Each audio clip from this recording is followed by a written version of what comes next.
시간에는 효와 괴에 대해서 공부해 보겠는데요. 우리가 육효 이렇게 얘기합니다. 또 뭐 팔괴 이렇게 얘기를 하는데요. 이 효라는 게 뭐고 괴가 무엇인가 하는 것에 대해서 우리가 좀 살펴보도록 그렇게 하겠습니다. 여기 여러분 보시다시피 요 효라는 것은 음효와 양효가 있습니다.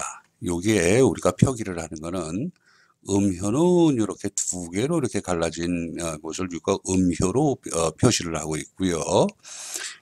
양효는 이렇게 일자 하나로 쭉 그어진 거, 요게 이제 양효로 이렇게 표시하고 있습니다. 이거는 과거서부터 우리가 이렇게 약속을 해온 것이고요.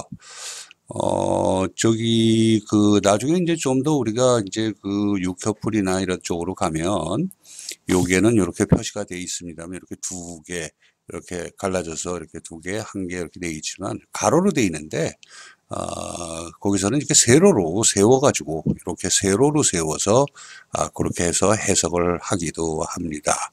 주로 그렇게 하죠.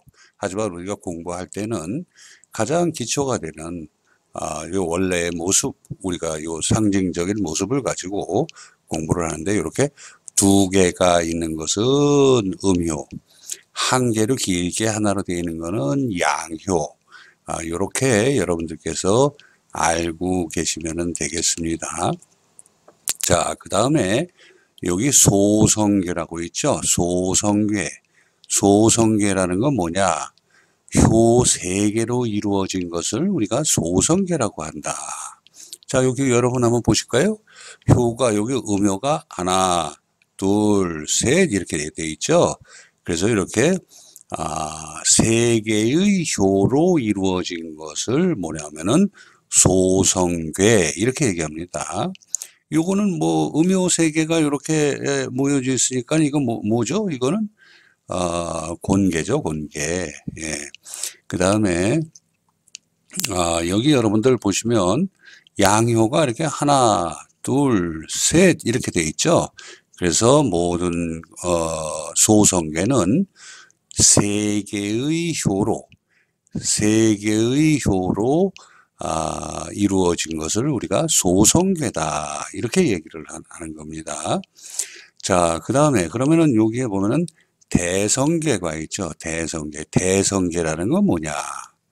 요 소성괴 두 개가 모여 있으면 대성괴가 되는 거죠. 대성괴. 소성괴 두 개가 모여 있으면 대성괴가 된다. 그래서 여러분 여기 보시면은 요 그냥 임의로 제가 여기 음효 세 개를 이렇게 그렸고 밑에는 양효 세 개를 이렇게 이렇게 그려놨습니다. 그래서 이 대성괴는 소성괴 두 개가 뭉쳐 있는 것을 대성괴라고 한다. 자, 그러면 대성괴에는 효가 몇 개가 있을까요? 대성괴에는 각각의 소성괴는 세 개의 효로 구성이 되니까 요거는 세 개에서 6개. 대성괴는 6개의 효로 구성이 된다. 이렇게 여러분들이 알고 계시면 되겠습니다. 자, 그러면은 우리가 괴의 종류에 대해서 공부해 보도록 하겠습니다. 괴는 여기 본괴와 지괴가 있습니다. 본괴와 지괴. 그럼 본괴라는 거는 뭐냐? 본괴라는 거는 다른 게 아니고요. 뭐 접을 친다든가 뭐를 해서 자기가 이제 어떤 그 괴를 얻었어요. 맨 처음에 얻었던 그 괴. 그것을 본괴라고 합니다. 본괴. 그래서 이 본괴는 이미 말씀드린 것처럼 상괴가 있고 하괴가 있죠. 상괴가 있고 하괴가 있습니다. 근데 이제 우리가 보면은 하괴를 최로 보고 위에 있는 상괴를 용으로 봅니다. 그 다음에 요 지괴라는 거는 요건 뭐냐면 지괴라는 거는 본캐에서 효가 동해서, 그러니까 효가 움직여서 효가 변한 괴입니다. 그러니까 음캐가 양캐로, 양캐가 음캐로 변하면은 그 괴가 바뀌죠. 변하죠. 그래서 본캐가 변한 거라고. 그러니까 지캐라고 합니다. 지캐. 지캐, 변캐라고도 하고요. 지캐라고도 합니다. 그래서 본캐는, 여기 있는 본캐는 어떤 일을 하려고 할 때 현재 처해 있는 상황을 말하는 것이고, 지캐는 자신이 노력과 주변 환경에 따라서 앞으로 어떻게 변해갈까 하는 그 과정을 의미합니다. 과정을. 그래서 우리가 이 육효점 또는 뭐 속책 주역점, 여기에서는 우리가 해석을 할 때는 본캐를 한 7, 80%, 지캐는 뭐 한 2, 30% 정도로 이렇게 비중을 두고 해석을 하는 그런 경향이 있습니다. 자, 그 다음에 이 도전계는 뭐냐? 이 도전계, 도전, 넘어졌다는 거죠. 넘어진 겁니다. 넘어진 거예요. 그래서 상하효를 완전히 뒤집은 거다. 그래서 요거는 이제 도전계라든가 착종계, 배합계, 호계에 대해서는 제가 이제 곧 예를 들어서 이제 설명을 드리면 쉽게 이해를 하실 수 있을 겁니다. 자, 그래서 이 도전계라는 거는 어떤 괴를 이렇게 뒤집어요. 180도 뒤집어. 180도 뒤집은 거를 도전괴 이렇게 얘기를 하는 거고요. 부도전괴는 뭐냐? 부도전괴. 어떤 괴를 이렇게 180도를 뒤집었어요. 180도를 뒤집은 거를 도전괴라고 했는데 180도를 뒤집었는데도 불구하고 아까의 그 본괴하고 똑같아. 이것을 우리가 부도전괴 이렇게 얘기를 하는 겁니다. 그 다음에 이 착종괴라는 거는 뭐냐면은 우리가 어떤 괴가 상캐와 하캐가 있다 그랬죠. 상캐와 하캐가 있는데 상캐를 하캐로 가고 상캐가 하캐로 가고 하캐가 상캐로 가고 그렇게 서로 맞바꿔 준 것을 우리가 착종괴 이렇게 얘기를 합니다. 그 다음에 이 배합괴라는 거는 뭐냐? 배합괴라는 거는 뭐냐? 이거는 어떤 괴는 6개의 음효 또는 양효로 막 이렇게 섞여 있죠. 근데 이제 배합괴는 뭐냐면은 음효를 양효로, 양효를 음효로 이렇게 바꿔 놓은 겁니다. 그것을 배합괴 이렇게 얘기를 합니다. 배합괴. 그 다음에 이 호캐는 뭐냐? 호캐는 우리가 초요소부터 상효까지 6개의 효가 있죠. 어떤 괴든. 자, 근데 여기에서 첫 번째 초효와 맨 마지막 상효를 무시하는 겁니다. 상효는 무시하고 그 두 번째, 세 번째, 네 번째 께로 하캐를 만들고 그 다음에 세 번째, 네 번째, 다섯 번째 께로 상캐를 만든 것을 그거를 호캐라고 한다. 호캐.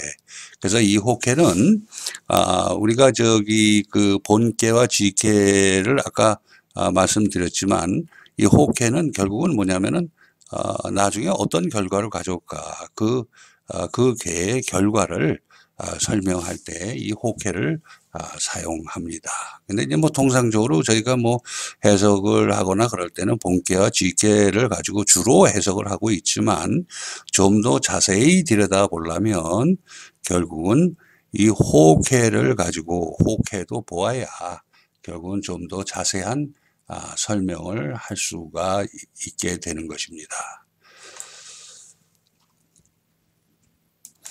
자, 그러면 여기 괴의 변화가 어떻게 되어 있는지 이 본괴, 도전괴, 착종괴, 배합괴, 호괴는 어떻게 무엇을 가지고 얘기하는 거지? 이제 그림으로 여기 괴의 변화를 가지고 제가 설명을 드리도록 그렇게 하겠습니다. 여기 이제 예를 들면은 어떤 사람이 이제 이 본괴로서 이 수레둔이라는 괴를 뽑았다. 수레둔이라는 괴가 나왔다 이겁니다. 이게 이제 요 보세요. 이게 왜 수레둔이 되죠? 여러분 요거 보면은 가운데 양이 하나 있네요. 감중년이네요. 감중년. 감은 뭡니까? 감수, 감이 수가 되죠. 이게 수입니다. 수. 그래서 수가 먼저 나왔고, 그 다음에 여기에는 뭐냐면은 진하연. 자, 여기 보면은 초효가 여기에 양효가 왔네요. 진하연. 그래서 요거는 이제 뭐 우리 그 가족 관계로 치면은 이건 장남에 해당이 되죠. 그래서 진은 뭔 진위례가 되죠. 례. 그래서 수레둔. 괴명이 둔이 됐습니다. 둔입니다. 이거는 요거는 고정적인 거니까 여러분들 무조건 외우셔야 돼요. 여기 나와 있는 예를 들면 수레둔, 산수몽, 뇌수해, 화풍정, 산지박 이렇게 해서 괴명은 여러분들이 반드시 외워야 됩니다. 64개의 괴명 반드시 외우셔야 됩니다. 자, 그래서 어떤 사람이 이런 수레둔이라는 괴를 가지고 있어요. 그럼 수레둔의 도전괴는 뭐냐? 수레둔의 도전괴는 뭐냐? 도전은 뭐야? 뒤집었다 그랬잖아요. 요거를 180도 뒤집은 겁니다. 180도. 180도를 뒤집다 보니까 요거 보세요. 요 180도 저가지고 요게 음이 올라오고 양이 올라오고 양이 올라왔고 또 180도 뒤집었으니까 그 다음에는 요 놈이 오겠죠. 그죠? 음이 올라갔고 또 음이 올라갔고 양이 올라갔어요. 그래서 180도를 이 본괴를 뒤집은 거를 도전괴라고 한다. 도전괴. 이렇게. 자, 그럼 요거는 이 본괴가 그렇게 180도가 뒤집어져서 도전괴가 되니까 뭐냐면은 이 괴는 뭐가 됐냐? 산수몽괴가 됐다. 이거 왜 산수몽일까요? 이거 보세요. 여기는 간상년이죠. 간상년, 막내 아들, 간상년. 그냥 간이 산이죠. 간산. 그 다음에 여기에는 뭡니까? 감중년이 되죠. 감중년. 그래서 요거는 둘째 아들. 그래서 요거는 감이 수. 그러니까 수, 몽. 이렇게 되는 겁니다. 자, 그 다음에 이 착종괴라는 거는 뭐냐? 착종괴는 상쾌가 하쾌로 오고, 하쾌가 상쾌로 이렇게 왔죠? 상쾌로 이렇게 오면은 이거는 무슨 괴로 되냐? 이거는 뇌수해가 된다. 요거 이제 거꾸로 뒤집어졌으니까 뇌수해가 되는 거죠. 뇌수해. 요거는 괴명이라고 그랬습니다. 여러분들 이거는 반드시 외우셔야 됩니다. 64개의 괴명 그리고 어떤 의미를 가지고 있는지를 여러분들이 반드시 알고 계셔야 이 육효의 해석이 가능해집니다. 좀 이제 공부할 게 많아서 처음서부터 무슨 뜻인지 잘 모르는 데다가 이것도 외워야 된다 저것도 외워야 된다 하다 보면 그러다 보면 포기할 수 있는데 어렵게 생각하시지 말고요. 자꾸 입에 이렇게 올리다 보면 자연스럽게 입에 붙어서 올라옵니다. 그러니까 너무 염려치 마시고 끈기 있게 공부를 하시면 결국은 모두 이해하실 수 있으니까 너무 염려치 마시기 바랍니다.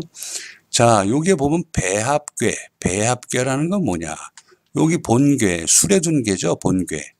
요거를 배합괴라는 거는 본괴의 음효를 양효로, 양효를 음효를 양효로 이렇게 그 효를 바꿔주는 겁니다. 음효를 양효로, 양효를 음효로 바꿔준 거죠. 요거를 배합괴라고 한다. 배합괴라는 거 요거는 이허중이 되죠. 그래서 요거는 화가 되죠. 이위화니까.